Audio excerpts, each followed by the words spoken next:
बिस्मिल्लाहिर्रहमानुर्रहीम।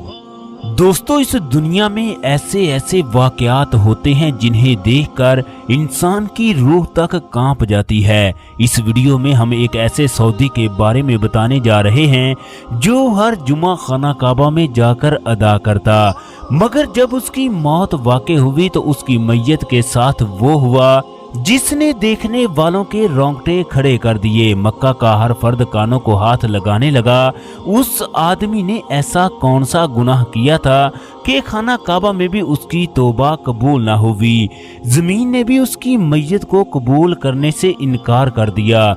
ये खबर जैसे ही सऊदी गजर में शाया हुई तो हर आंख अश्क बार हो गई।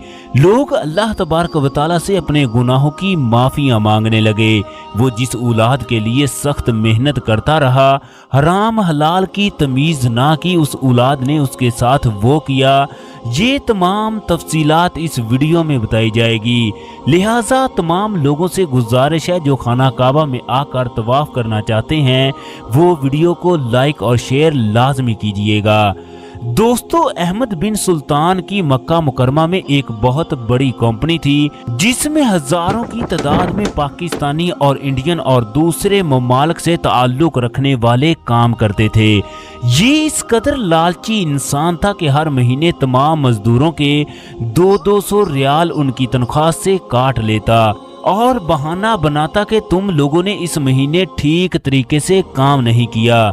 ये मक्का का इस कदर अमीर आदमी था कि इसकी औलाद अमेरिका की आला यूनिवर्सिटियों में तालीम हासिल कर रही थी।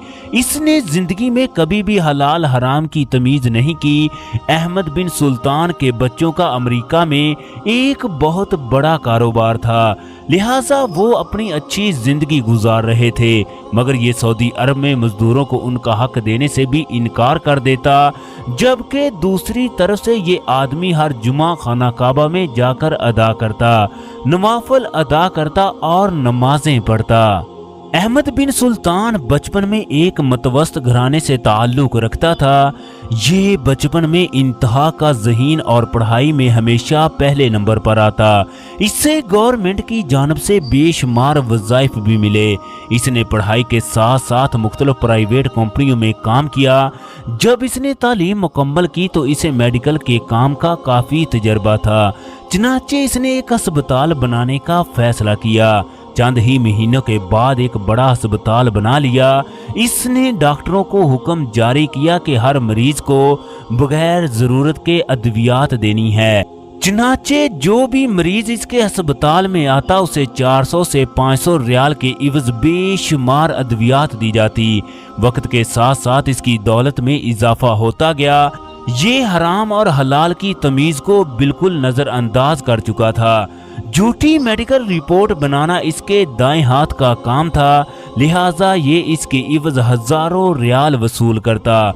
इसके बीवी बच्चे अमेरिका जा चुके थे। अहमद बिन सुल्तान के लिए ये सबसे ज्यादा मुनाफा बख्श कारोबार था। दोस्तों, अल्लाह तबारक व तआला एक वक्त तक इंसान को खुली छुट्टी दे देता है। जब वो पकड़ने पर आए तो इंसान की चीखें भी दुनिया को सुनाई नहीं देती। अहमद बिन सुल्तान के पास एक यतीम लड़की का केस आया। उसका वालिद सऊदी के पास नौकरी करता हुआ इस दुनिया से रुखसत हो गया। दोस्तों, सऊदी का अपनी मुलाजम की बेटी पर दिल आ गया, चनाचे उसने इस लड़की से निकाह करने का फैसला किया। निकाह के चंद महीनों के बाद जब सऊदी का दिल उकता गया तो इसने लड़की को जहर देकर खत्म करने की कोशिश की। न जाने कैसे लड़की की मां मौके पर पहुंच गई और उसे अस्पताल लेकर गई, जिसकी वजह से लड़की बच गई। सऊदी को इस बात का डर था कि अगर ये बात बाहर निकल गई तो ये उसकी मौत का सबब भी बन सकती है। चनाचे अब उस सऊदी ने अहमद बिन सुल्तान से राब्ता किया। उसने कहा कि अगर तुम किसी भी तरीके से इस लड़की को खत्म कर दो तो मैं तुम्हें मुंह मांगी कीमत दूंगा। तुम दुनिया के किसी भी कोने में जाकर अच्छी जिंदगी गुजार सकते हो। चनाचे अहमद बिन सुल्तान ने सऊदी के हुक्म की तकमील की। सऊदी ने इलाके में मशहूर कर दिया कि उसके शौहर ने लड़की को किसी गैर महरम के साथ देख लिया था, लिहाजा इसने शौहर के खौफ की वजह से खुद को खत्म कर लिया। यूं वो सऊदी बच निकला। इसके बाद वो रिश्वत लेकर अमेरिका अपनी फैमिली के साथ मुंतकिल हो गया। कुछ अरसे के बाद उसकी बीवी इस दुनिया से रुखसत हो गई। उसकी औलाद यूरोपीय माहौल में उतर चुकी थी, लिहाजा वो वालिद से हमेशा दूर रहती। इन्हें अपने वालिद से कोई मोहब्बत ना थी। चंद महीने के बाद बेटी ने बाप पर केस कर दिया, उसे जायदाद में से हिस्सा दिया जाए, चनाचे कारोबार नीलाम करना पड़ा। बाप इसी गम की वजह से फालिज का मरीज बन गया। अहमद बिन सुल्तान की ये हालत देखकर किसी बच्चे को भी उस पर जरा बराबर तरस न आया। चनाचे अहमद बिन सुल्तान ने एक छोटा सा घर लिया, उसमें अकेला रहने लगा। उसे बिस्तर पर लेटे वो वक्त याद आता जब उसने लोगों के साथ ज्यादतियां की, लोगों के हक मारे थे। उसे बैंक बैलेंस में इजाफा करने के लिए लोगों से अजाफी रकम ली। उसने वो वक्त भी याद किया जब लड़की की मां को अस्पताल से धक्के देकर बाहर निकाला गया। वो कहने लगी, तुमने मुझ पर जमीन तंग कर दी, खुदा तुझ पर कब्र की जमीन तंग करेगा।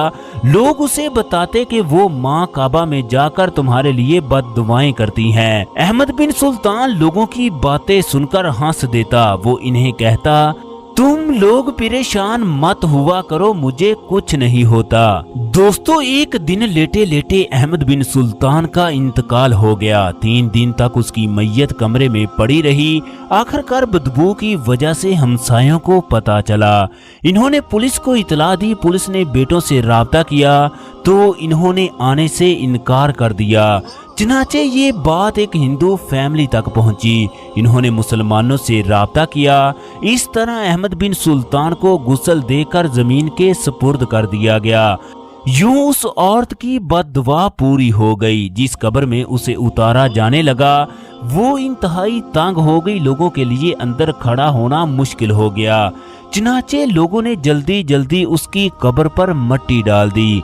वो औलाद जिसके लिए उसने दिन रात एक कर दिया, हराम हलाल की तमीज ना की, लोगों से धोखा किया, वो काम किए जिससे अल्लाह तबारक व तआला ने मना किया। वो उसे गुस्ल देने के लिए भी नहीं आए। अब कब्र की अंधेरी रात होगी, उससे हर लम्हे का हिसाब देना होगा। उसे बताना होगा कि उसने दुनिया में किस तरह जिंदगी गुजारी। अल्लाह तबारक व तआला अपने हकूक तो माफ कर सकता है, मगर उन लोगों के हकूक माफ नहीं करेगा जिनके साथ उसने ज्यादती की होगी। दोस्तों, आज हम अपनी औलाद के लिए क्या कुछ नहीं करते, हम इस बात को भूल चुके हैं। हम मेहनत करके कमाएंगे, हमारी औलाद खाएगी और हिसाब हमें देना होगा। जो लोग लोगों के साथ धोखा करके हज पर जाते हैं, क्या उनके हज कबूल होंगे? उल्टा उन्हें गुनाह मिलेगा। उनकी कोई भी इबादत कबूल नहीं होगी। कबूल इबादत की पहली शर्त रिज़्क़े हिलाल है। अल्लाह तबारक व तआला हम सबको रिज़्क़े हलाल खाने की तौफीक अता फरमाए। हमें हर उस बुराई से बचाए जिससे वो खुद और उसका हबीब हमसे नाराज हो।